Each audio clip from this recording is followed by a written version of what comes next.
John chapter 12. Then Jesus, 6 days before the Passover, came to Bethany, where Lazarus was, which had been dead, whom he raised from the dead. There they made him a supper, and Martha served, but Lazarus was one of them that sat at the table with him. Then took Mary a pound of ointment of spikenard, very costly, and anointed the feet of Jesus, and wiped his feet with her hair, and the house was filled with the odour of the ointment. Then said one of his disciples, Judas Iscariot, Simon's son, which should betray him, "Why was not this ointment sold for 300 pence, and given to the poor?" This he said, not that he cared for the poor, but because he was a thief, and had the bag, and bare what was put therein. Then said Jesus, "Let her alone. Against the day of my bearing hath she kept this. For the poor always ye have with you, but me you have not always." Much people of the Jews therefore knew that he was there, and they came not for Jesus' sake only, but that they might see Lazarus also, whom he had raised from the dead. But the chief priests consulted that they might put Lazarus also to death, because that by reason of him many of the Jews went away and believed on Jesus. On the next day much people that were come to the feast, when they heard that Jesus was coming to Jerusalem, took branches of palm trees, and went forth to meet him, and cried, "Hosanna! Blessed is the King of Israel, that cometh in the name of the Lord." And Jesus, when he had found a young ass, sat thereon, as it is written, "Fear not, daughter of Zion. Behold, thy King cometh, sitting on an ass's colt." These things understood not his disciples at the first, but when Jesus was glorified, then remembered they that these things were written of him, and that they had done these things unto him. The people therefore that was with him, when he called Lazarus out of his grave, and raised him from the dead, bear record. For this cause the people also met him, for that they heard that he had done this miracle. The Pharisees therefore said among themselves, "Perceive ye how ye prevail nothing?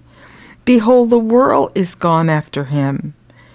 And there were certain Greeks among them that came up to worship at the feast. The same came therefore to Philip, which was of Bethsaida of Galilee, and desired him, saying, "Sir, we would see Jesus." Philip cometh and telleth Andrew, and again Andrew and Philip tell Jesus. And Jesus answered them, saying, "The hour is come, that the Son of Man should be glorified. Verily, verily, I say unto you, except a corn of wheat fall into the ground and die, it abideth alone. But if it die, it bringeth forth much fruit. He that loveth his life shall lose it, and he that hateth his life in this world shall keep it unto life eternal. If any man serve me, let him follow me, and where I am, there shall also my servant be. If any man serve me, him will my Father honor. Now is my soul troubled, and what shall I say? Father, save me from this hour? But for this cause came I into this hour. Father, glorify thy name." Then came there a voice from heaven, saying, "I have both glorified it, and will glorify it again. The people, therefore, that stood by and heard it, said that it thundered. Others said, an angel spake to him. Jesus answered and said, this voice came not because of me, but for your sakes. Now is the judgment of this world. Now shall the prince of this world be cast out. And I, if I be lifted up from the earth, will draw all men unto me. This he said, signifying what death he should die.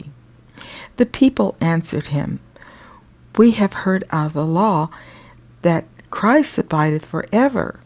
And how sayest thou, the Son of Man must be lifted up? Who is this Son of Man?